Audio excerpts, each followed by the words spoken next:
At my brother's graduation dinner, I noticed something strange. There wasn't a single seat for me. My mom looked me over and said, "Well, you didn't go to college, so you don't belong at the main table." Then she turned to the waiter and ordered the priciest bottle of wine on the menu. I kept quiet until the bill arrived. When the waiter asked, "Who's paying the $2,800?" I stood up, put on my jacket, and said, "Definitely not the one who doesn't belong." You ever feel like you're invisible to your own family, only to have them finally see you when they need to stab you in the back? Because for years, I was just the black sheep, the one who didn't quite measure up. But the day my golden boy brother tried to steal from me, I realized that some bridges aren't worth crossing, and some debts demand a very public collection. My name is Ryan, I'm 27, and if you ask my family, I'm the one who never really made it. That's how they saw me anyway. No college, no fancy degree, no proud walk across some polished stage. Nope. I went a different route. Right out of high school, I apprenticed with a local electrician, worked long hours, learned the trade inside and out. Now, I run my own contracting business. I've got a steady client base, decent savings, my own apartment in the city. It's not glamorous, but I'm damn proud of what I've built. The only problem? None of that mattered to my family. Not when they had him, my younger brother, Caleb. The golden boy. Caleb just graduated summa cum laude from a prestigious university, double majoring in political science and economics. He had job offers lined up before the ink even dried on his diploma. My parents? They couldn't stop bragging. My mom had been posting countdowns to his graduation dinner on Facebook for weeks, calling it a once-in-a-lifetime event, like it was some kind of royal coronation. Honestly, I wasn't thrilled to go. But Caleb called me personally a few days before. "Come on, man," he said, sounding surprisingly sincere. "It would mean a lot if you were there." That was rare. Caleb was usually wrapped up in his own world. So I took the night off, put on a clean dress shirt, and drove 45 minutes to the fancy Italian place Mom picked out. It was one of those places where the lighting is low, the menus are leather-bound, and even the bread has its own plate. The kind of place that smells like old money and whispers. I walked in a few minutes early, scanning the dining area. There they were. Mom, Dad, Caleb, my two aunts and uncles, both sets of grandparents, and Caleb's girlfriend. Everyone was seated at a long table with crisp white linens, laughing and sipping wine. The waiter was pouring glasses as I approached. And then I noticed it. No empty seats. I paused, standing at the end of the table like a fool, trying to figure out if maybe a chair had just been shifted. Mom glanced up, blinked like I was an unexpected customer interrupting her meal, then looked me up and down. Her lips curled into a tight smile that didn't quite reach her eyes. "Oh, Ryan, you made it." I nodded slowly, still rooted to the spot. "Yeah, Caleb invited me." She gave a little laugh and waved a hand vaguely toward the end of the table. "Well, we didn't expect you to actually come. There's no room at the main table, but I'm sure the waiter can seat you somewhere, maybe by the bar." She turned back to him, then added, with a voice absolutely soaked in condescension, "You didn't go to college, so you don't belong at the main table anyway." It hit me like a physical slap, blunt, embarrassing, and loud in a room that had suddenly gone too quiet. I glanced at Caleb. He looked uncomfortable, but said nothing. He wouldn't meet my eyes. The waiter, an older man with a kind face, looked between us, clearly unsure how to proceed. I could feel heat rising in my face. I wanted to leave right then, but some quiet stubbornness kept my feet rooted to the floor. "It's fine," I said, my voice tight. "Whatever works." The waiter guided me to a small two-person table near the back, practically pressed against a decorative wine rack. I sat there alone, while the rest of my family toasted Caleb with champagne and passed around appetizers I wasn't offered. Every now and then, someone would glance my way, then quickly look back. I was a ghost at my own family celebration. When the waiter came around again, he looked genuinely apologetic. "Would you like to order, sir?" I shook my head. "I'll wait." And I did. I sat there through course after course. They laughed loudly at stories I wasn't a part of, clinked glasses, and posed for pictures. Caleb in the middle, Mom and Dad beaming beside him. At one point, I heard Mom tell the waiter, "We'll take the 2014 Emir, yes, the reserve bottle." She said it like she was pronouncing a magic spell, like just saying the name gave her class. Hours passed. Not once did anyone invite me over, ask how I was doing, or even pretend to include me. The longer I sat there, the heavier everything felt. The years of being second best, the quiet jabs, the dismissive comments at holidays, the way my parents always introduced Caleb with his full list of achievements, and me as just our oldest. This dinner was just the latest chapter in a long, painful book I never asked to be written. When dessert came around, some kind of elaborate chocolate thing with gold flakes, I noticed Caleb glance toward me. His expression shifted for just a second, like maybe he felt a little bad, but then Mom leaned in and whispered something in his ear, and he laughed. That was it. That was the moment I decided not to explode, not to cause a scene, but to watch. To wait. The bill came not long after. The waiter, clearly uncomfortable, walked back over with a sleek black folder and a tight smile. "Will this all be on one check?" he asked. My family paused. They all looked toward Dad, who looked toward Mom, who reached for her purse like she'd rehearsed it. But then she turned to me. "Ryan," she said smoothly. "You brought your card, didn't you?" I blinked. "Excuse me?" "Well, we thought you'd want to cover it, as a gesture, since you've been doing well with your little business and all." She said it sweetly, like she was offering me a great honor. "It's only fair that you contribute something to your brother's big night." The audacity was stunning. She hadn't even given me a chair at the table, and now she wanted me to pay for the whole thing. The waiter quietly cleared his throat. "Total comes to $2,800, he said, "not including tip." I stood up slowly, pushed in my chair, and reached for my jacket. "Where are you going?" Mom asked sharply. I shrugged it on, then looked at the waiter, offering him a small, apologetic smile. "Not the one who doesn't belong," I said simply. And with that, I walked out. The door swung closed behind me with a satisfying click. I didn't look back, but trust me, I wasn't done yet. Not by a long shot. I drove home that night with a strange mix of emotions buzzing in my chest. Anger, shame, clarity, but mostly anger. Not the kind that burns hot and explodes. The cold kind. The kind that settles in and simmers, that sharpens your focus instead of clouding it. I didn't cry. I didn't scream into my steering wheel. I just gripped it tighter and let every memory flood back, stacking itself neatly on top of the one from tonight. That graduation dinner wasn't an isolated moment. It was the latest in a long line of quiet humiliations I'd learned to swallow. I didn't sleep much. I stared at the ceiling of my apartment, thinking about how my mom had looked at me like I was some background extra in her movie, like I wasn't her son. And the part that stung the most? Caleb didn't stop her. He didn't say, "Hey, Ryan should sit with us."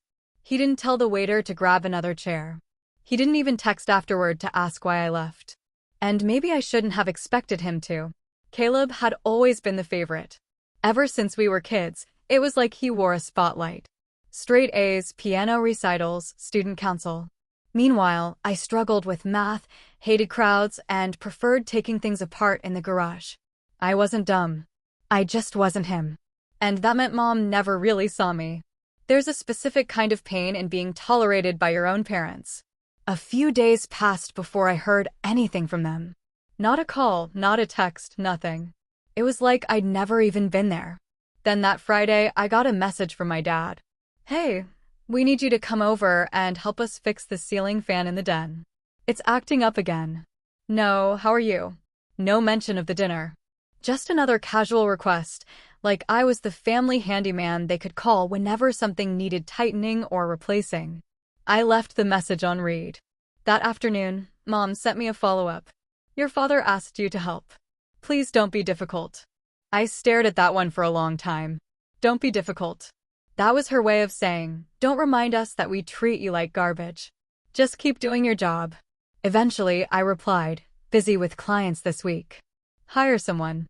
She didn't answer. The next time I saw them was at a family barbecue hosted by my Uncle Dave a few weekends later. I debated not going, but Uncle Dave had always been decent to me, and I knew my grandparents would be there, too. So, I showed up. This time, I came prepared. Clean jeans, fresh haircut, brought a bottle of decent scotch as a gift.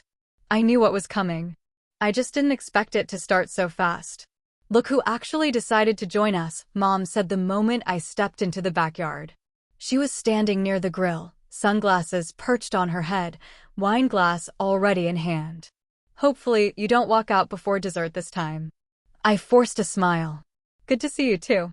Caleb was already holding court by the patio, telling some story about his new job offer in DC. Everyone was hanging on his every word. My grandparents gave me warm hugs and asked how business was going, but that was it. No one asked about the jobs I'd completed or the apartment I'd renovated recently. Caleb's girlfriend even made a snide joke when I said I'd parked a few blocks away. "Oh yeah, I forgot. Contractors don't get valet service." I brushed it off. I'd learned to let those things roll off my back, at least on the outside. Later in the evening, my dad cornered me while I was pouring myself a drink. "Listen, Ryan," he said, his tone low and slightly annoyed. "I don't know what happened at the dinner, but your mother's been really upset. She planned that night for weeks." I stared at him. There wasn't even a seat for me. He blinked. "Well, you weren't exactly the focus of the night. It was Caleb's celebration. And yet you expected me to pay for it?" He waved a hand dismissively. "That was your mother's idea. She thought it would be a kind gesture. It was a $2,800 bill, Dad." "Exactly. You can afford it." There it was. That assumption that I owed them something simply because I wasn't a failure. Because I had money, I should help. But I wasn't invited as family. I was invited as a wallet. I didn't respond. I just walked away and joined Uncle Dave near the smoker. We talked about cars, about a job he needed help with at his cabin. And for a little while, I almost forgot about everything else. Until dessert came. That's when Mom raised her glass and announced to everyone, "I just want to thank Caleb again for making this family so proud. It's so rare that someone from our background rises to such heights. You've given us all hope." Then she turned and looked directly at me. "Maybe someday Ryan will surprise us too." The silence that followed was suffocating. Caleb chuckled awkwardly. My aunt coughed. Someone dropped a fork. I stood there holding my drink, wondering if this was the moment I should snap. Should I call her out? Should I remind her that my business had put me in the top income bracket last year? That I'd bought and flipped 3 homes while she still made monthly payments on their car? Instead, I set the glass down and walked away again. But this time, I wasn't leaving to lick my wounds. I was done pretending. I started thinking, planning, because the truth is, I had something they didn't know, something I hadn't shared. And that something, it was about to change everything. That night after the barbecue, I couldn't sleep again. But this time, it wasn't because I was sad or hurt. I was wired. My mother's final jab about me surprising them someday played on a loop in my head like a bad song you can't turn off. The gall of it, the smugness. I wasn't just being dismissed anymore. I was being mocked in front of people who once changed my diapers. But while I was trying to shake it off, something strange happened. Around midnight, my phone buzzed with an email alert from my accountant. Subject line, "Urgent withdrawal request flagged." I opened it, confused. The message said that a large withdrawal attempt had been flagged from one of my business accounts, an account that was strictly for materials and payroll. The amount, $8,750. My heart stopped. I called the bank's 24-hour fraud line immediately. The woman on the other end was calm and efficient. She confirmed that yes, someone had attempted to initiate a wire transfer using my company credentials. Thankfully, the fraud filter held it up because the IP address was unfamiliar and the beneficiary details didn't match any existing vendors. I logged into my account. There, in my access logs, was an IP address I didn't recognize. But the recovery email used to verify the transaction attempt? That was mine, or it used to be. Except now my recovery email had a secondary backup I hadn't added. My stomach dropped. I spent the rest of the night unraveling it. It turned out someone had managed to access my business email, the one I used for billing and client contracts, and tried to reroute funds by posing as me. They'd even drafted a fake invoice from a made-up supplier. It was sloppy, reckless, and it only made sense once I started thinking about who had access to my personal laptop, One I used for work stuff years ago, the one I gave to my parents as a loaner back when they were dealing with their busted desktop. I never got it back. My fingers were ice as I texted Caleb the next morning. Hey, quick question. Have you been using the old laptop I gave Mom and Dad? He responded in less than a minute. Yeah, needed it for something. What? No guilt. No hesitation. I didn't even have to ask. It all clicked. Caleb, the golden boy, the family prodigy, had accessed my personal files, somehow gotten into my business records, and tried to steal from me. And if the fraud filter hadn't caught it, he would have gotten away with it. And no one would have believed me if I accused him. Not after the way my family pedestalized him. I didn't respond right away. I needed to process it. I needed proof. And I got it fast. I had my tech guy, Colin, a buddy I'd worked with on security installs, help me retrieve the access logs, including timestamps, IP matching, and even the attempt to change my backup recovery email. It all pointed back to one thing, a login attempt from my parents' home Wi-Fi network, from the laptop I had once generously given them. But that wasn't the worst part. Later that afternoon, I got a call from my mom. Hey, sweetheart. She started like nothing had happened. I know things have been tense lately, but Caleb told me you reached out to him. Something about the laptop. I kept my voice even. Yeah, someone used it to try to access my business account. There was a pause, then she laughed. Laughed. Oh, come on. Don't be dramatic. Caleb wouldn't do something like that. I have logs, Mom. Another pause. This time longer. Well, her voice dropped like she was trying to pivot the conversation. You did leave a lot of your old stuff on there. Maybe you should have wiped it first. I blinked. Are you blaming me for this? She sighed and her tone shifted into that clipped, scolding edge she always used when I dared talk back as a teenager. Look, Ryan, I don't know what you're fishing for, but this is not the kind of thing we air out to the rest of the family. You always have to create drama. Your brother just graduated. He's under a lot of pressure, and now you're accusing him of stealing. I'm not accusing. I'm telling you what happened. Then maybe you should take it up with your bank, not your brother. She hung up just like that. I stood there, phone still in hand, not even surprised anymore. That call wasn't about truth. It was about containment, damage control. Not because she believed Caleb was innocent, but because deep down, I think she knew he did it, and she didn't care. Or worse, she thought he was entitled to it. That's when I knew this wasn't just favoritism anymore. This was betrayal, not just from Caleb, but from my entire family. They didn't see me as their son or sibling. I was a resource, a backup plan, an ATM with a heartbeat, the one they could quietly disrespect because they believed I'd never walk away. But I wasn't going to yell. I wasn't going to argue. I wasn't even going to confront Caleb directly. I was going to do what they'd never expect from the lesser son. I was going to outsmart them. Because while they'd been playing favorites, I'd been building something. And now I was going to use it. After that call with my mother, everything felt different. There wasn't a sudden explosion, no dramatic falling out, just this awful silence. The kind that creeps in when something important has died and nobody wants to admit it. I wasn't angry anymore. Not in the yelling, storming off sense. I was just numb. That cold, hollow numbness that sinks into your bones when you finally understand you're not part of the family you thought you were. I went to work like usual the next day, but I moved on autopilot. I installed light fixtures in a new condo, took measurements for a kitchen remodel, answered emails, but I wasn't really there. Every time my phone buzzed, I'd tense, thinking maybe someone in the family had come to their senses. That Caleb would call and apologize. That my mom would admit she was wrong.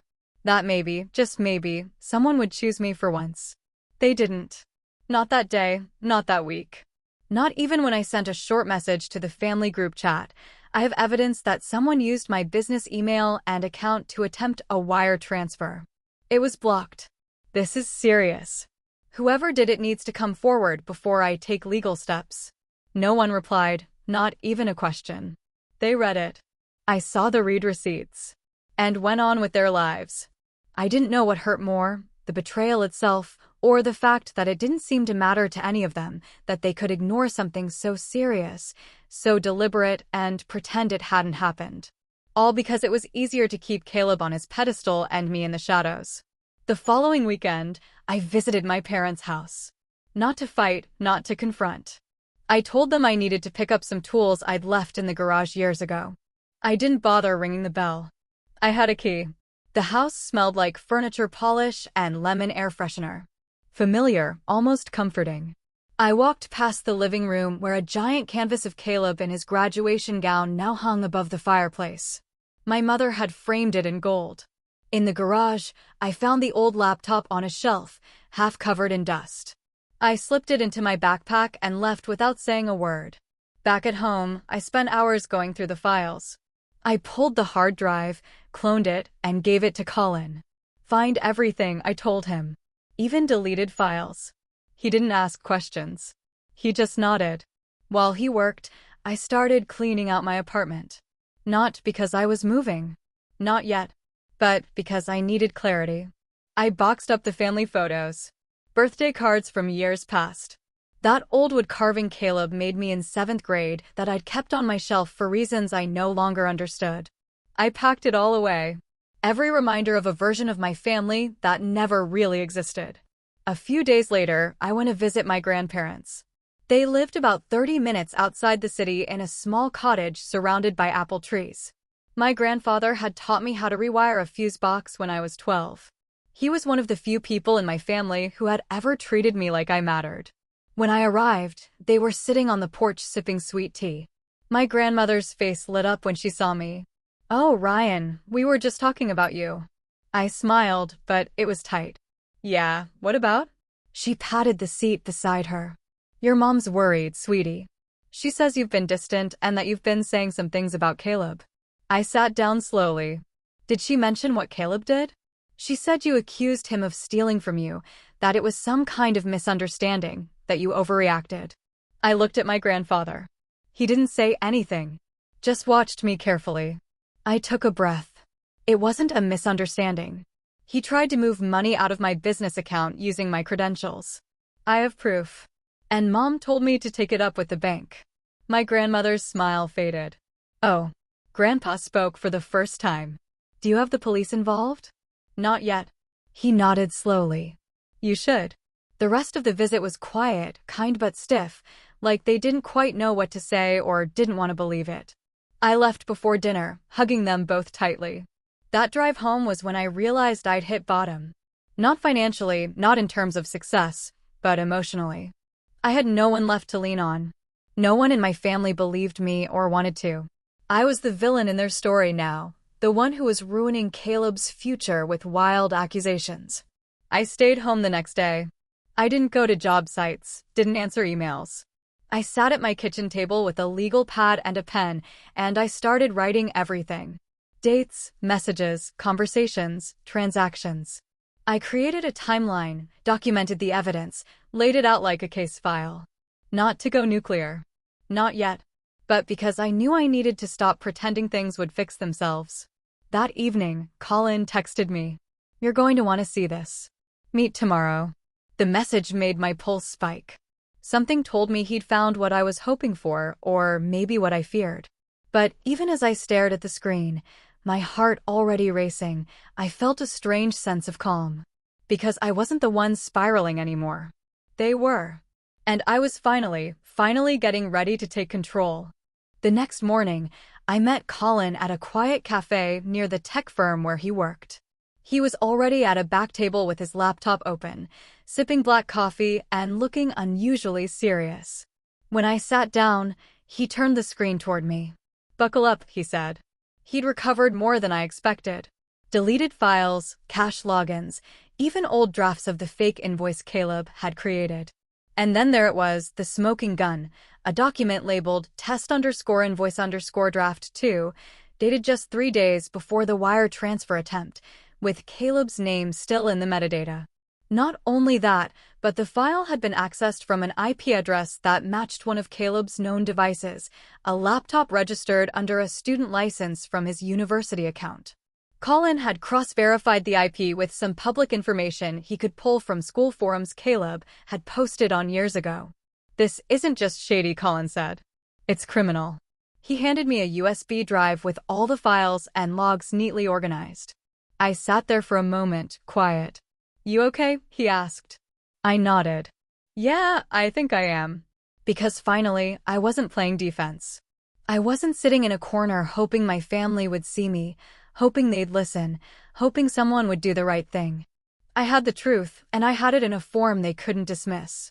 Still, I didn't go to the police. Not yet. Instead, I went back to work with purpose.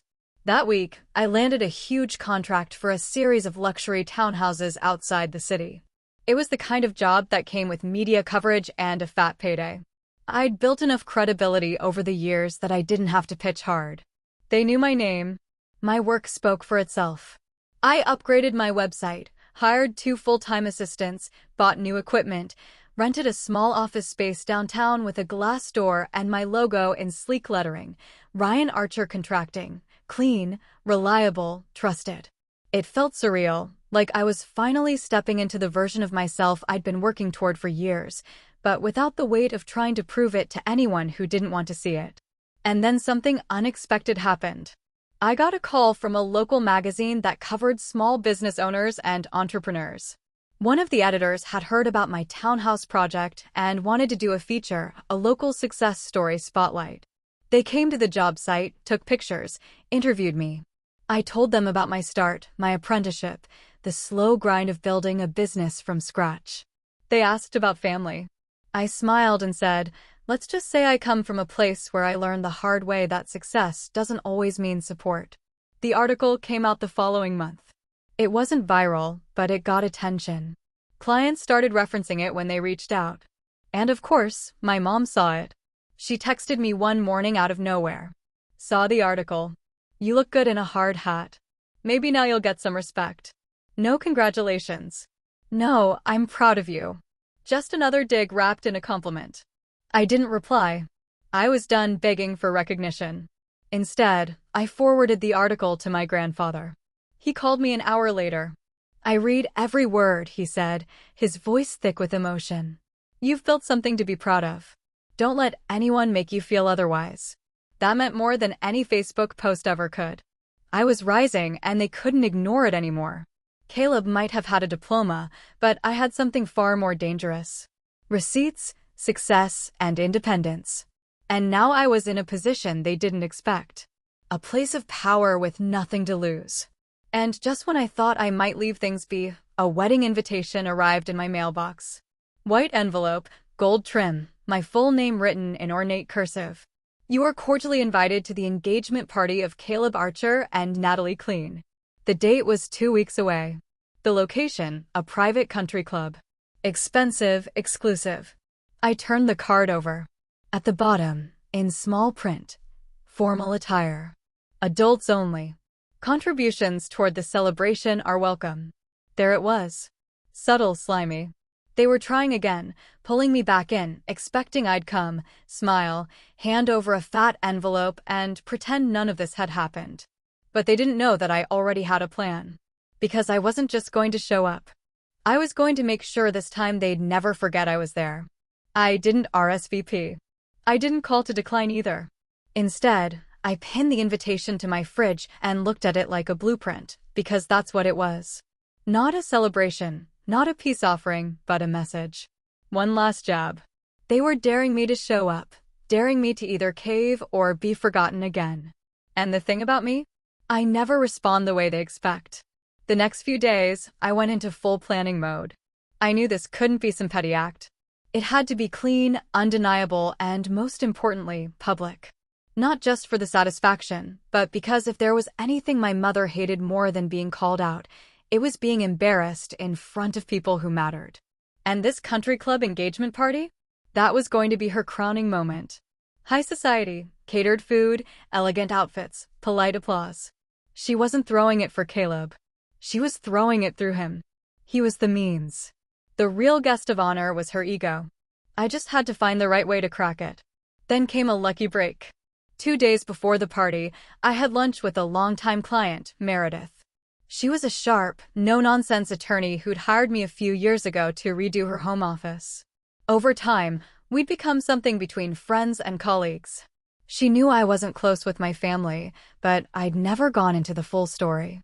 That day, though, I told her everything. Not the dramatic flourishes, just the facts.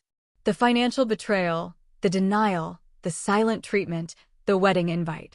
She listened without interrupting, and when I was done, she leaned forward and asked, "Do you want to burn them, or just prove they can't touch you anymore?" I blinked. What's the difference? One is emotional.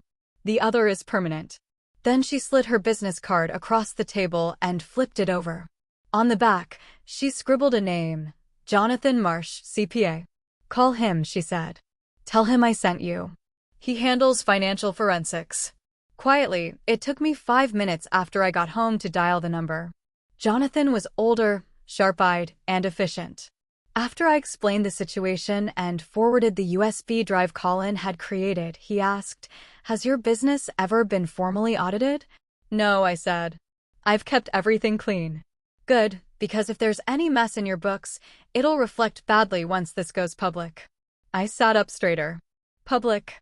He didn't smile. "We're not just documenting a crime here, Mr. Archer, we're documenting intent. Your brother accessed a protected system using unauthorized credentials. That's corporate fraud, attempted embezzlement, and identity theft." He paused. "Depending on how far he went, possibly federal." My jaw tightened. "I don't want him in jail." "Then don't press charges, but build the case anyway.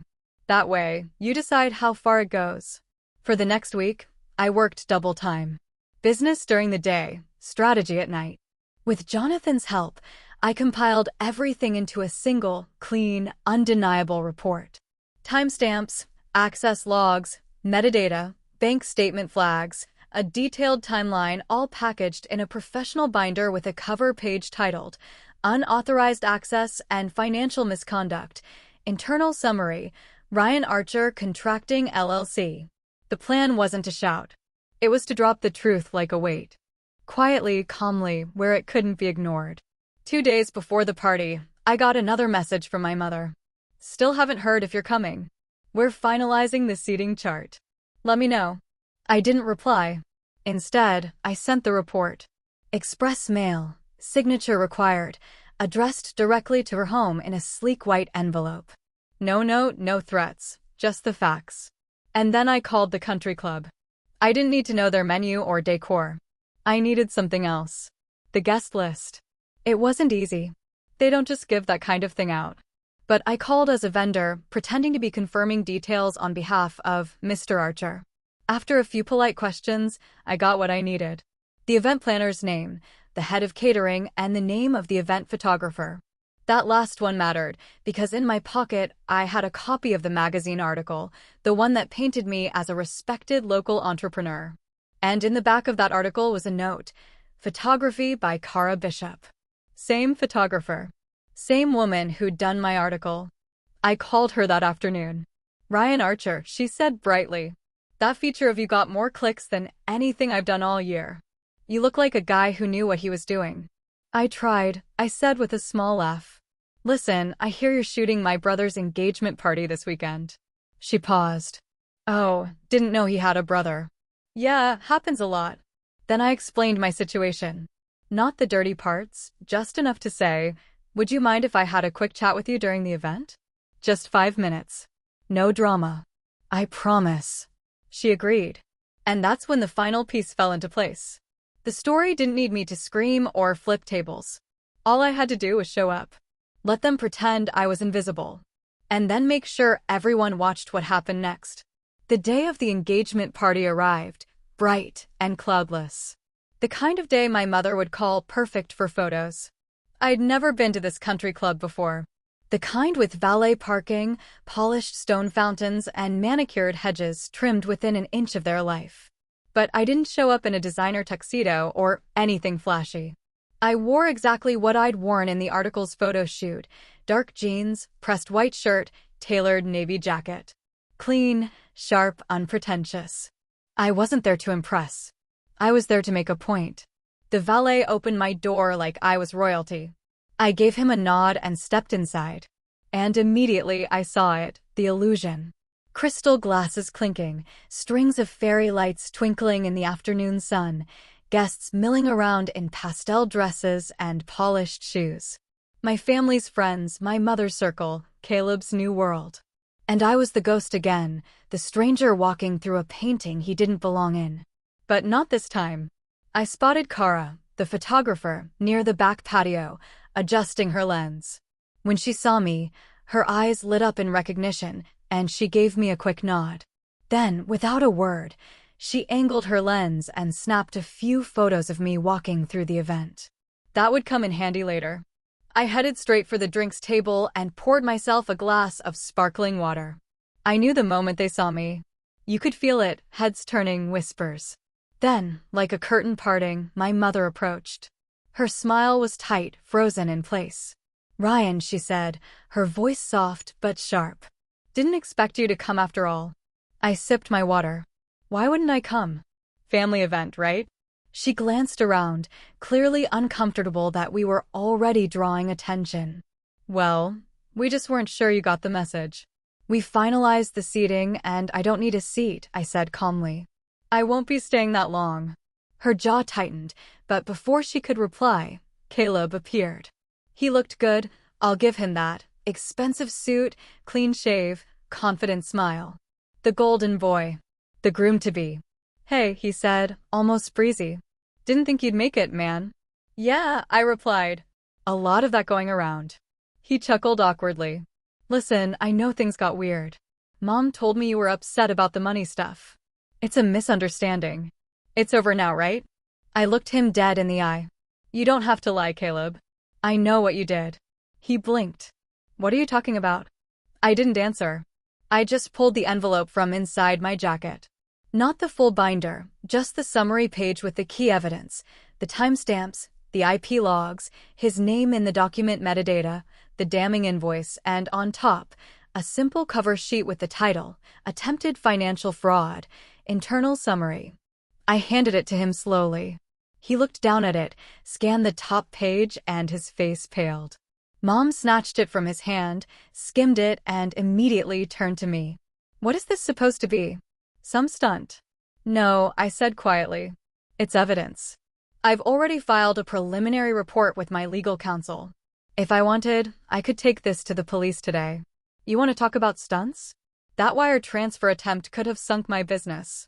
Do you even understand what that would have done to me?" People were looking now. Guests paused, glancing toward us from the buffet, the terrace, the open bar.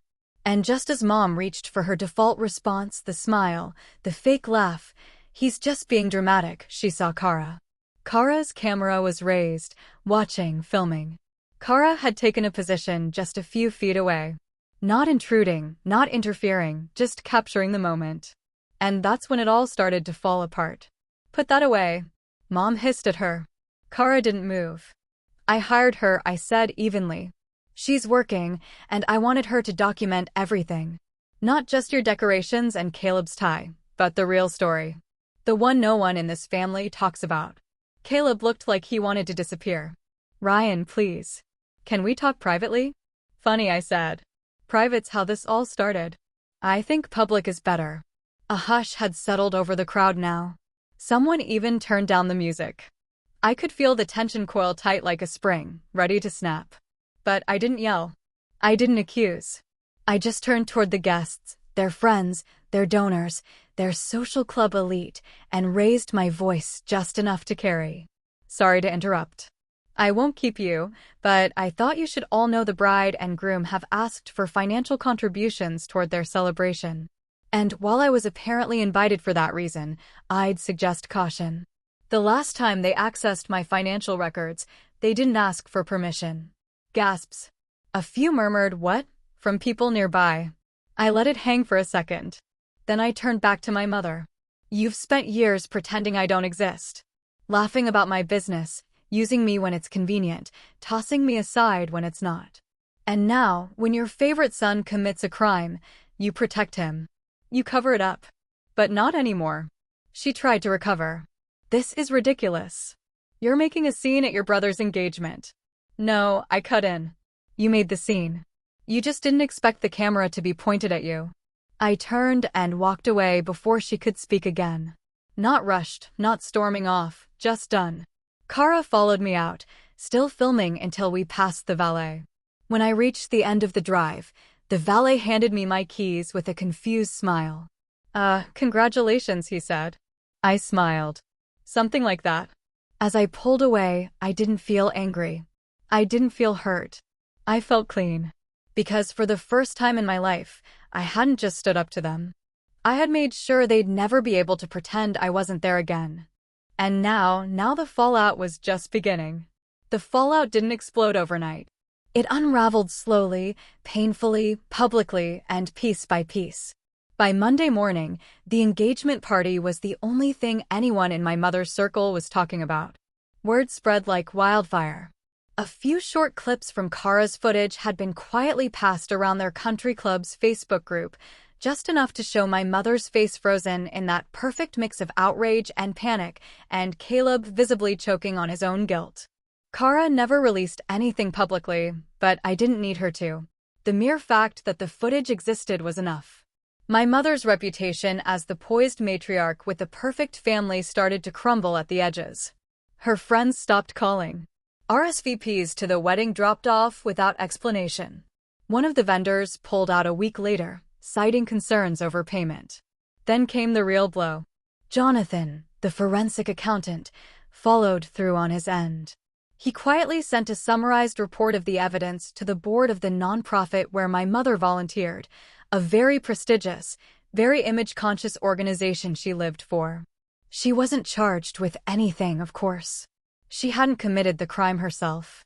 But once the board saw her name tied to financial misconduct, even indirectly, they asked her to step down for the sake of optics. She didn't even get to finish the term she bragged about in every holiday card.